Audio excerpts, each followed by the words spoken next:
Hello, and I have it on this introductory slide as we're waiting for people to come in. This infographic was created with the help of Google Gemini and its lovely nano banana. Yay.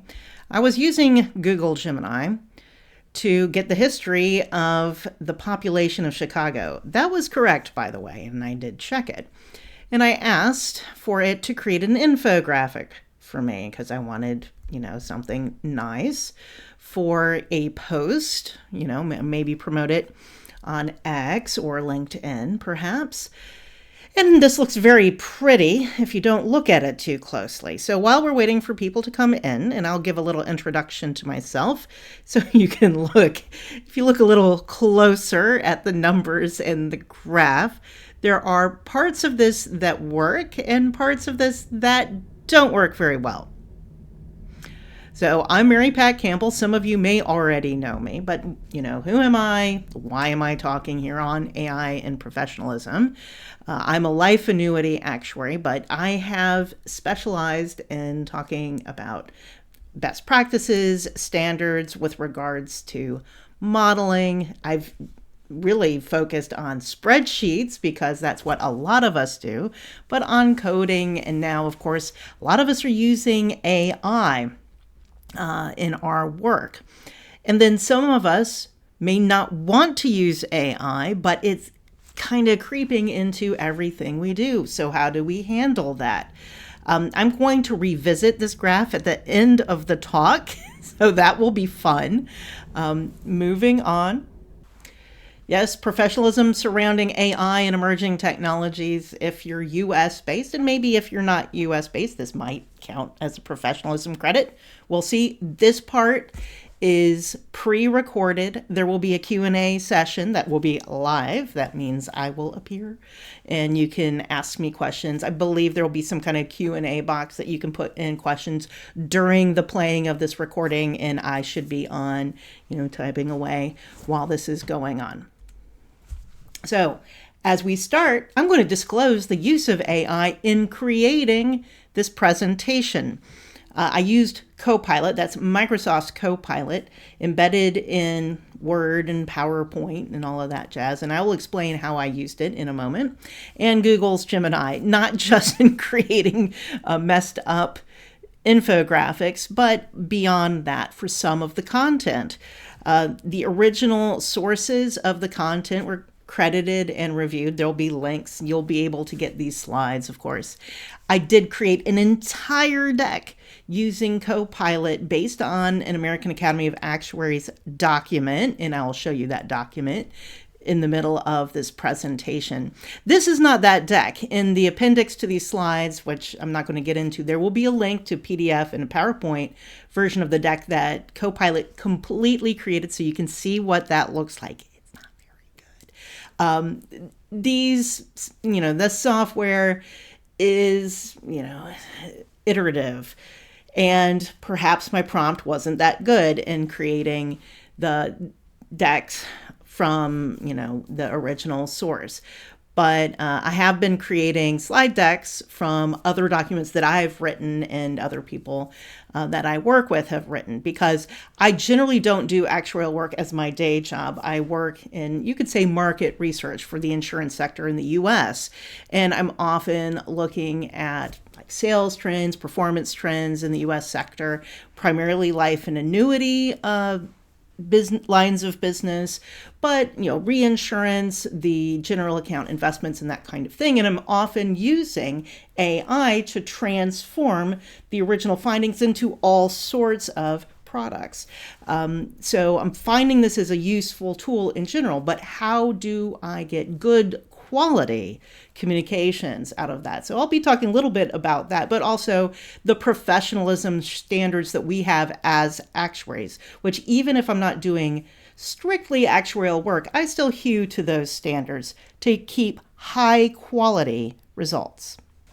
So here's one of the prompts I use. I have a paid account to Google Gemini because I feel it's given me good quality, and they do keep coming up with new features, not Nano Banana. Sorry, I haven't gotten anything useful out of that yet.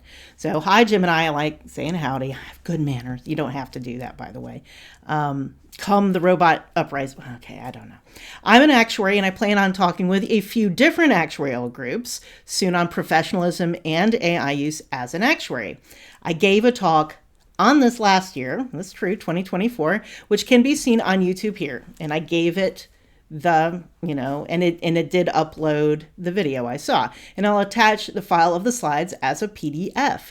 The standards are the same, but I'd like to use newer examples. So, and then I also gave the slides at my Dropbox. This is so you guys can get this when you get the slides later. It actually did take in the slides and the video and started giving me back some newer examples in different areas, such as legal and academia, because those were some of the examples I had last year. And I had a conversation with Gemini, and you'll see some of the examples as we go along through this deck that I used. And I went back to the original news sources that it gave me. And I always, come back to Gemini. I think, could you give me the sources? It doesn't necessarily give me the sources unless I prompt Gemini for them. So this is a pre-recorded talk portion. I'm using Camtasia Editor and Audiate from TechSmith. Product placement. No, I'm not getting paid. It has AI features to edit it, and I obviously have used it. I'm cutting out ums and ahs and pauses. Actually, I hope it didn't just cut these out. I really don't have a lot of time to do this by hand. So I use the AI features. So if there are aspects of this video that look weird due to AI editing, I apologize.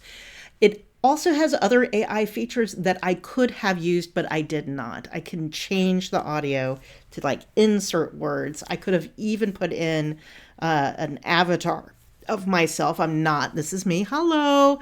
I did put in various filters and various effects, remove the background, and you'll see some other effects that occur at various points. I think those are minimal. I could have also translated this into other languages and put different words in my mouth. That said, this does take time. And if there's going to be any languages other than English coming out of my mouth at this point, it's going to be ones that I speak myself. Daijoubu desu ka? I have fun with languages, but yeah, I'm not doing that right now. But these are things I could have done. And if I had done that, I would have disclosed that. So one of the things I like to do is collect disaster stories.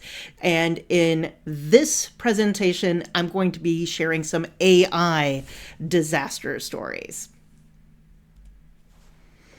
Here is one that I think will pertain to us as actuaries. Now, these were not actuaries who had done this report, I don't think. I believe this had to do with kind of an IT control system. I did not dig into what this report was about, actually. I think it was about IT controls. It may have been about an accounting system controls. No clue. I don't care, because that's not what this story is about per se. It actually started in July or August this year, in terms of Deloitte in Australia had given to the government a report of recommendations, and some people pored over the report and found that there were a variety of indications, of course, that AI/LLMs had been used and hallucinations were in the report, and gave it back. And so that is the link at the bottom right, and I'm not going to get into that. So, the Australian government came back to Deloitte and said, hey, I think you need to redo this. So Deloitte said, oh, our bad, redid the report and resubmitted it, and there were still problems. So this is one of the issues that keeps coming up. I think people don't necessarily object to the use of AI and LLMs. We kind of expect that. It's the quality of the work that comes through that you didn't even bother to review, that, it's as if you're using internet searches to find the information, fine, but You didn't even check that the information that you put into your report was even true. Deloitte refunded their client some money, but evidently not the whole fee. University of Sydney academic Dr. Christopher Rudge, who first highlighted the errors, said the report contained hallucinations where AI models may fill in gaps, misinterpret data, or try to guess answers. Instead of just substituting one hallucinated fake reference for a new real reference, they've substituted the fake hallucinated references, and in the new version, there's like 5, 6, or 7 or 8 in their place. They made it worse. And we cannot be having this as actuaries. Here's another situation. This one is even worse because this was a report specifically about the ethical use of AI in education for Newfoundland and Labrador. So this is in Canada. And this one, and again, I have not been able to find the whole series of events. This was a government report. They got some academics to put this together. This quote, final report, and you can't find it online. I dug up a picture of someone had a physical copy that had been printed out very thick. And again, unsurprisingly, hallucinated references of research reports and that kind of thing. And it's very easy to find these, especially in these large research reports. So in September of this year, education report calling for ethical use. Ethical AI use contains over 15 fake sources. And of course, when it's hundreds of pages, I'm sorry, we almost expect this now. Education Accord co-chairs blame government for fake sources. The people who put this report together say it's not their fault, that they had submitted a draft that they had put together that did not contain these sources. And this is actually an issue of process. So something to think about. A lot of us work. I mean, it's group work, committee work, that we put something together, actually. And I had submitted an article to the SOA that I had put notes in there for the editors. And when I saw it was published, I noticed my notes were still there. The editors hadn't done anything with it. Okay. I'm just like, okay, who did that make look bad? I don't know. Why use AI? Let's be serious. For many of us, we're not being given a choice. If we work for an employer, we may be told this is what we have to do. This is from a recent Wall Street Journal article, and it went down a list of companies where people were being upskilled in AI skills, or, well, you're gone. That said, what do we mean by using AI? This is from a 1979 IBM training manual, I think, for management. Computers can never be held accountable. Therefore, a computer must never make a management decision. A better way of putting this is you can't sue a computer and you can't blame a computer. Humans are always ultimately responsible. So we can be using AI as a tool, just like, using internet search, or just like using a spell checker or a grammar checker or whatever we use, or an Excel spreadsheet for that matter. But ultimately, we're the ones who are going to be making decisions, or we're doing the work, or we do a review. We're the ones who put something in front of a client. You can put your name on it or not. We're responsible. This is where professionalism comes in. Just because we have these tools that can do all sorts of things beyond what we had before, and that's why people are using them. In some cases, yes, we're getting very frustrated with them, and I turn all sorts of AI features off that are not helpful at all. That said, I have found many to be extremely helpful. It's a matter of finding where I'm getting the power. So, as actuaries, what can we do? Now, I am an American-based actuary. I'm not assuming everyone who's watching this is U.S.-based. That said, I am going to use the U.S. Actuarial Code of Conduct and actuarial standards of practice. You don't have to be US based to follow these. If you're from a different country, you will have your own codes of conduct and standards of practice. There may be other terms for it. A lot of them will have similar principles. A lot of them will overlap. You'll have different regulations that you have to follow. That's different. We actuaries are better than everybody else. We at least consider ourselves better than lawyers, better than accountants. No, I mean, I'm just joking. That said, these help us at a high level to maintain high quality, high ethics. We are considered to have high integrity in our work. And just because AI exists doesn't mean we have to walk away from these principles. Just, a little bit of boilerplate here. The specific items that I'm going to be following applies to the actuarial members of the following orgs. Some of these orgs have non-actuarial members, okay? But I'm an FSA, Fellow of the Society of Actuaries. I'm a member of the American Academy of Actuaries, so these apply to me. But you don't have to be an actuary, and actually most of the time I'm not doing explicitly actuarial work. That said, I find following these principles gets me a reputation of high quality work, and really, I think that's a good thing to have. It's a choice. So here are some precepts. These are not all of the precepts from the Code of Conduct, but the ones I think that are most pertinent to AI use and professionalism. The first one that always pertains is Precept 1, professional integrity, maintaining that high level of quality that people can rely on what you do. Precept 2, qualifications. Now, most of the time we're thinking in terms of, you got your actuarial exams, you do your continuing education. Hey, you're getting perhaps a professionalism credit for listening to me talk.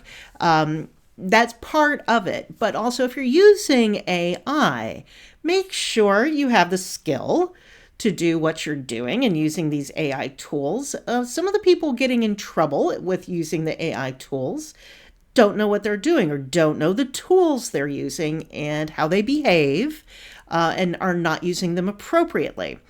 Precept 3 has to do with following the appropriate actuarial standards of practice, and I'll be getting to that in a moment. Precept 4 has to do with communications and disclosure.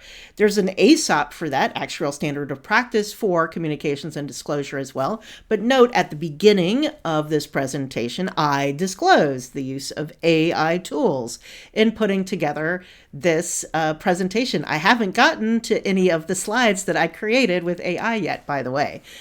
Precept 8, there's a variety of things in this. It has to do with making sure your work isn't used to mislead, perhaps third parties.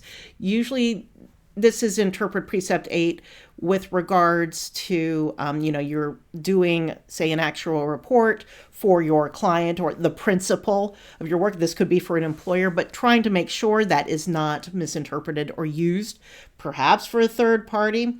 And this you can think at a higher level with regards to AI, with not just the hallucinations that we're talking about, but sometimes there's all sorts of, we'll just say, mistruths, falsities, fictions that come through with the use of AI. And then Precept 9, confidentiality.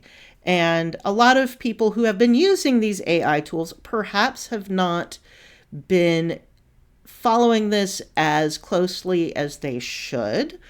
Do not put your client data into ChatGPT, say, the open one, because how are the data that you're uploading into these cloud software, and it's not just AI tools, just any tools, that other people's confidential data is getting put into various models, it's supposed to be kept confidential. Precept 9 pertains here.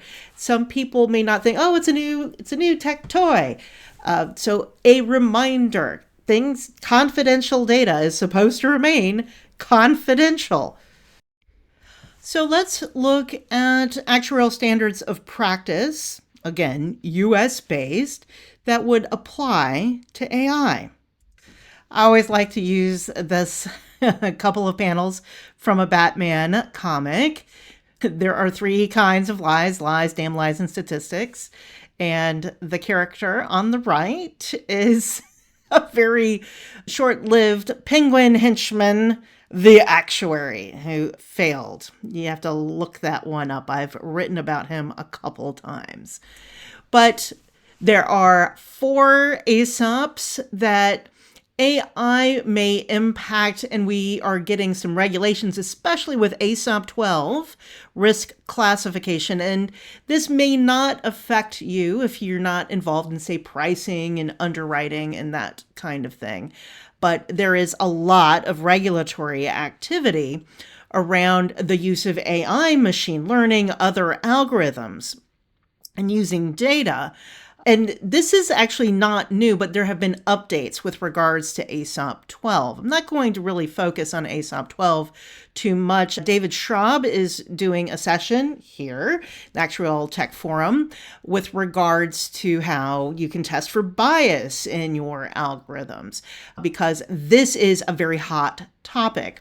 ASOP 41, actuarial communications. You may be using AI in your communications, but also what do you need to disclose about your usage of ASOP 23, data quality? And so AI is affecting data quality, and there's some issues with regards to perhaps model degradation as I'm just going to use the term AI slop, may be poisoning the AI models themselves. It is a concern in the community. And then there's ASOP 56, modeling. AI models are models that one is using, and you might want to look at aspects of the AI models you're using.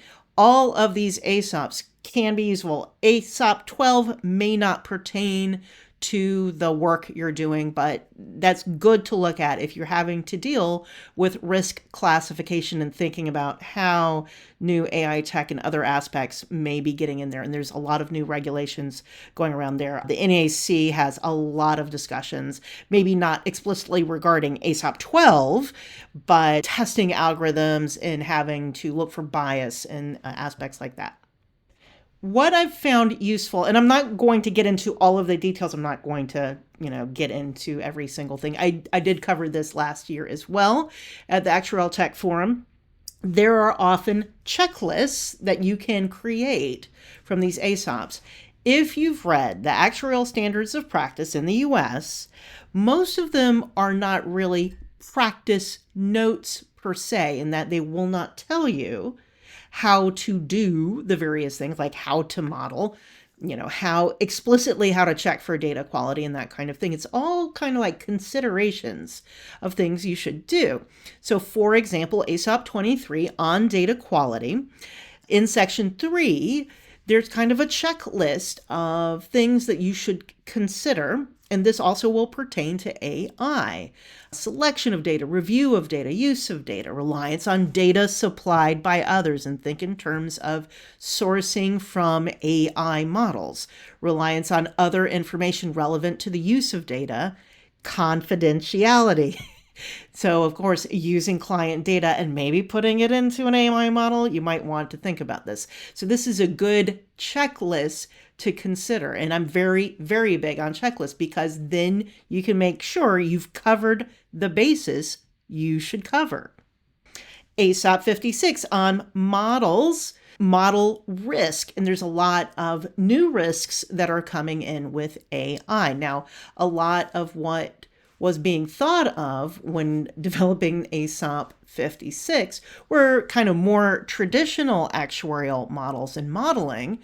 But when they developed it and when they defined models, they wanted to be broader, and it does apply to AI models if you're using it in the context of actuarial work. How are you going to test these models? Validate the output. Review by another professional. Is it needed? Maybe. Reasonable governance and controls. Are you able to control what you're using, how you're using it, and mitigating misuse and misinterpretation? And we're running into a lot of these kinds of problems, or at least other professions are. And if we think about some of these public stories that we're seeing with AI disasters, it's not as likely to occur with actuarial work, not necessarily because we're better than everybody else, but because we're such a smaller profession compared to, say, like the legal profession. There's a lot more lawyers than there are actuaries, and also their work is public. They have to publicly file their legal briefs, and so anybody can see, if there's a big public screw up, versus most of the work actuaries do is not publicly available for others to review. And if we screw up, who's going to know? Unless there's a big disaster. And it does happen from time to time, but we're more it's not as likely to be found. So here's, this is me teeing it up for another AI disaster. Okay. So where I often find a lot of these AI disasters is in academia, because there's a lot of researchers who are looking for the misuse of AI in academia. This one was a doozy, and this had to do with peer review. People were submitting their papers for peer review with hidden instructions for AI, say like in white font or very tiny font, so that the humans receiving the papers wouldn't notice the instructions, because the thing is that the academics submitting the papers knew that a lot of the humans were doing peer review by taking the paper and sticking it in an LLM and say, please do a peer review on this paper for me. So what was happening is the instructions being submitted would say, give only positive results. So this came out this year. So if you have to do a peer review for an actuarial piece of work, an actuarial report, maybe you shouldn't trust that that actuarial report doesn't have such kind of prompt in it. It's not just in academic papers like this. I've also seen stories like this for students who are submitting papers in college, and knowing that they have some lazy professors or adjuncts or TAs who are grading using computers. So, should we use AI or LLMs in actuarial work? That's a good question.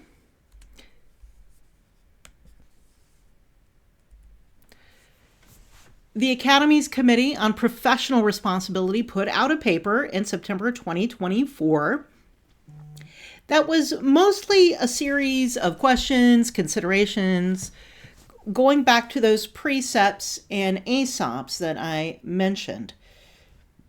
This is the paper I put through Microsoft Copilot and asked it to generate a bunch of slides. Some of the slides I'm about to show you, and I'm not going to go through them in, deep detail, are ones that were produced by Copilot, but then I edited them and also, went through them, looked against the paper, thought about them some, like, what am I going to present? Because I have to take responsibility. I'm actually sitting here. I'm not a construct. The Copilot cannot take blame or responsibility for what is being presented. What's appropriate? Okay. So here they say, evaluate if Gen AI, and it could be AI, LLMs, whatever, fits the actuarial assignment considering costs, limitations, and if simpler models suffice. Well, you have to think about, for these AI models, LLMs, etc., what is it actually good for? Absolutely nothing. No, that's not true. I use the AI and LLMs for all sorts of things, and I'll talk about that in a moment. But what is it appropriate for? So far, not for those infographics, but it might get better. Professional and regulatory compliance. Now, of course, a lot of the bodies in whatever countries are feeling their way. We still have those precepts and ASOPs, as I've mentioned, but just because it's new doesn't mean you can ignore the high-level principles. Like, oh, it's new, I'm just going to play. Yes, you still have to keep client data confidential, even though it might be really neat to stick it into ChatGPT. Maybe don't do that. Managing the limitations and biases. I said, I'm not getting into the bias aspect so much, but you need to know what are the limitations of these models and be aware of them. I mean, that was my main frustration in starting with these tools and verifying the results. Now, I didn't have to do it so much with these slides that were generated by Copilot. But some of the issues, of course, is every time you say use a prompt, you'll get different results. Sometimes it's material and sometimes it's not. And these can be issues in actuarial work. But one of the things that comes up often is disclosure, and where people are running into trouble is when they don't disclose. And what do we mean by disclosing? So in the case here, this is coming, directly from this slide. The content of the slide was generated by Copilot. I edited the formatting. I tightened up some of the, there was too many words on the slide. So, I adjusted that somewhat. I deleted some things I didn't like, stuff like that. I made sure that whatever was on the slide, I agreed with. How much did I rely on the AI? But I also selected which slides I wanted to keep from Copilot. So I'm kind of having a meta discussion here of what was there, but you can see what the original ones were when we get to the end here. And transparency in AI use addresses ethical concerns and fosters informed decision-making. Your clients are going to want to know, how much is the human judgment and how much was it kind of like, put it into the machine and it spits out whatever from the black box. Some of what is undermining these consultants' work, from like the case of Deloitte in Australia, is, a lot of their recommendations, and they're saying, and Deloitte is saying, our recommendations for your strategy, IT strategy or whatever, are solid. They probably are. However, because they were, let's just say it's sloppy in the process of review, that to try to say bulk up the report, they use the LLMs to generate citations, and now they have all these hallucinations in there. The core is undermined because of all this frippery detail that they use the AI to generate. So, integrity, standards, confidentiality, it's just like a hammer through. This was obviously, if you can't tell, AI generated this entire slide. I just made the font bigger so you could see it better. That's the main thing on this slide. I am just going to keep beating this stuff into people's heads because this is where a lot of people have gotten sloppy. There's the hallucinations issue, and I think a lot of actuaries are detail-oriented people, and that would drive us nuts too. But where some actuaries have gotten sloppy, like, it won't hurt if I put this file of client data into it, like, it won't actually be used in OpenAI. Let's not, gamble on that. So here starts coming the question. And so I generated this slide. So what level of AI should be disclosed? And all of these, so transcribe a meeting and then extract action items. This is pretty standard in a lot of the conferencing types of software. I use otter.ai, but Teams often has this embedded. You can record a meeting, it'll transcribe it, and then it'll give you action items at the end. Do you have to disclose that? You have to disclose that you're recording it. I think everyone knows that once you're recording it, that you're transcribing it, that really needs to be disclosed. It's something that I often do because I am awful at coming up with titles for articles. I use AI to come up with 10 article ideas, and then I go around to my colleagues and say, which of these 10 is the best? And then we come up to an agreement. And often then we change it a little bit, tweak it a little bit. Do I need to tell you that I used AI to come up with the title of an article? Write an executive summary for a report. I made the whole report, say it's 10,000 words, 5,000 words, whatever. And then I say, give me an executive summary. Often do that. And then I usually edit it. I never leave it alone. Edit down a 5,000 word article to 2,000 words. I often overwrite. I mean, I've done all of these things, by the way. Well, not the translate an article from Chinese. Well, no, I actually have translated an article from Chinese into English. Well, more likely Japanese. Okay. I didn't publish it under my name. That would really, talk about lack of integrity. Transform a report into a PowerPoint deck. I've done that and gotten awful results. I don't like it. Generate a legal filing. I'm not a lawyer. So, but we'll see. And I obviously did that for a reason. But, what should you disclose? What level of detail? Should you be disclosing the prompts you used? In some of these cases, the prompts are very simple. But what should you be telling? Who should you be telling what you're using? So here we go. Legal cases. So here is my source for what is about to come. This is a nice little source, and it has 624 entries when I looked at it. And I wanted to find a case that had a monetary penalty for those who were naughty.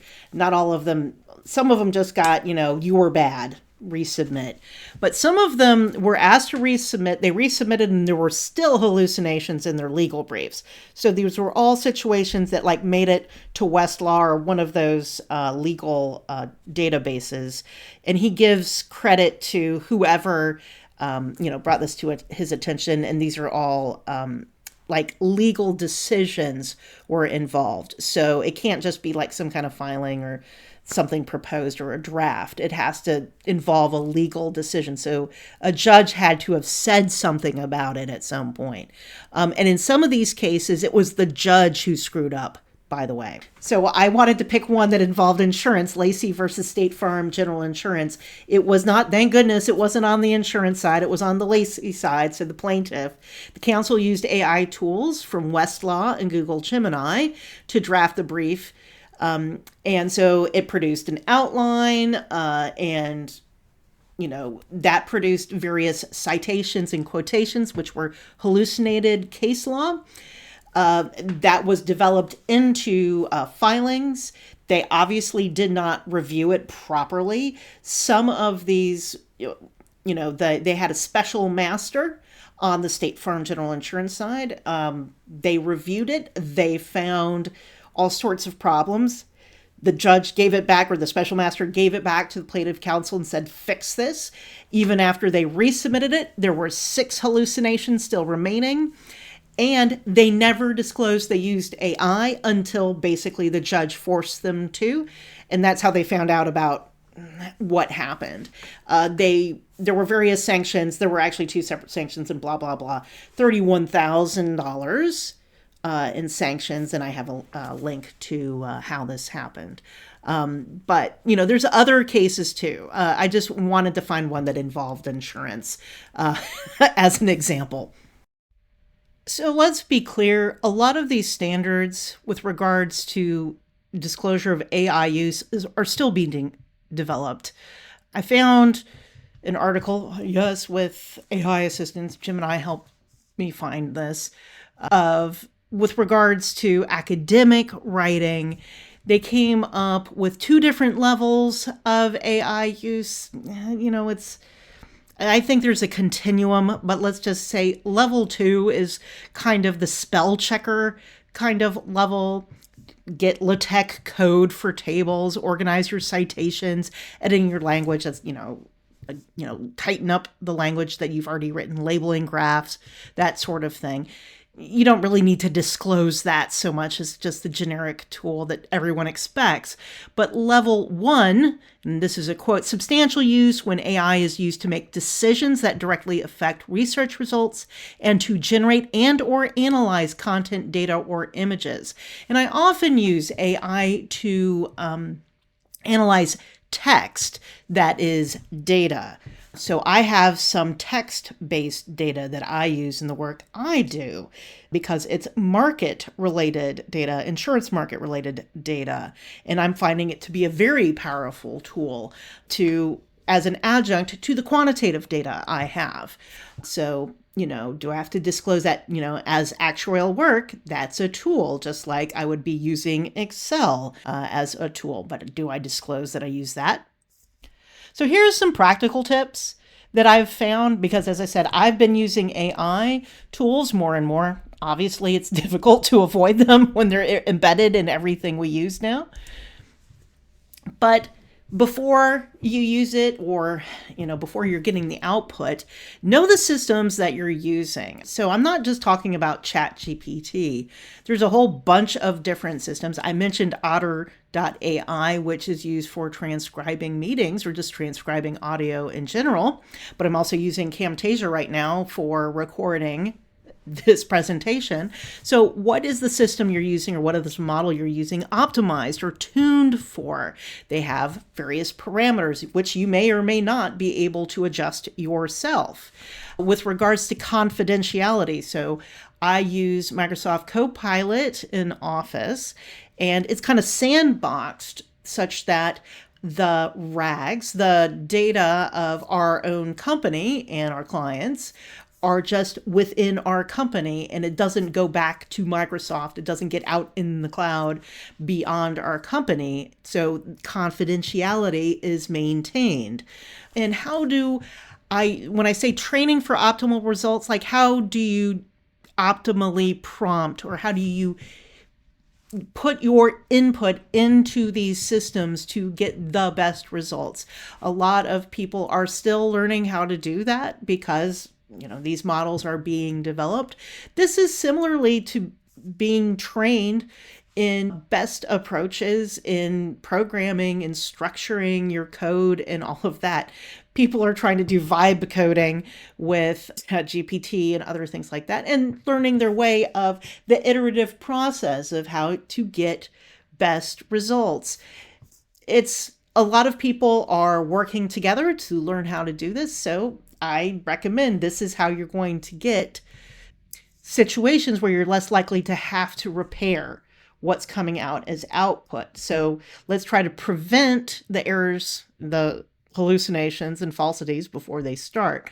Some of it will still creep in, but I'm often asking for the references, get what I need out of the system, and that's part of the prompt, and I have certain structured approaches to the prompting. But my motto has been distrust and verify. I really don't trust these models. A lot of them are very new. I've always gotten an eye out for what is most likely to go wrong. That's why with these infographics, they're all bleh. Maintaining skepticism, unfortunately. And I think for actuaries, we tend to be natural skeptics for these not so quantitative models. The documentation and disclosure, when I have a prompt that gets output that I'm going to use, I don't just get the output, I also grab the prompt I use. I save my chats and that kind of thing that I'm using for work. So I highly recommend doing that, especially since you might want to get a library of prompts if you're going to be using them over and over again. And then some people, of course, build agents that they might be using for repetitive tasks. So here's one of the things I used in Gemini to make some of the slides you saw today. At the bottom, Gemini itself. Gemini can make mistakes, so double check it. Gemini tells you, beware. That's really what we have to do at this point. It's still pretty nascent. I think I'm still getting a lot of usefulness out of the software, just not a lot of the things that some people were, like, as you can see, not the infographics. I still very much promote checklists. If you're including it in your process, definitely has to get reviewed. But also know that there are skills involved that you need to have. Well, it says qualification. So this is one of the slides that got generated by Copilot from the Academy paper. maybe do have some standardized training, especially if you have people actually junior and senior. Some people are just not skeptical enough. And maybe it's, no actuarial exams here, please. But some people do need to have some structured training of how to approach these tools. And again, confidentiality, standards, and communication. So here we go. Got back to, I'm not going to point out all the problems with the infographic on the left. What you see on the right is a graph I did in Excel with the data, and actually those labels all came from Google Gemini. So I used a table that it put into Google Sheets, but Google Sheets is not good at graphing. And you can see a nano banana or whatever they call it in Google is also not good at graphing, not accurately at least. I actually had an argument with Google Gemini telling it originally, so it gave me that graph originally, and then I told it to start the axis at 0, but the drawing was exactly the same. I can go down a list of everything that's wrong with that. I don't need to. I leave it as an exercise to the viewer. The numbers on the right for the population are correct. They'd come from the US Census. I'm sorry, I didn't label the graph. I should have. Some of the key facts that are bulleted on the infographic to the left are correct. It's the third largest city in the US. The peak population was in 1950 for the decadal or decennial census. It may have occurred somewhere in the middle there, and it's from the US Census Bureau. And you can read some of the explanation it has in the timeline of the growth and then the decline of Chicago in terms of its population. But all of the labels for the data came from Google Gemini. But I had to use it as an adjunct. It's just still not there yet for taking the data and then making a graph. So this is going to wrap up the pre-recorded portion of this session, and we'll have a live Q&A. I should be popping up again. There's some extra slides in the deck, and the deck should be available to everybody. Somehow we'll figure that out. And I'll be here to answer your questions in the appendix. I have links to that Copilot generated deck of boredom and some more AI disasters that you may or may not enjoy. So let's get to it.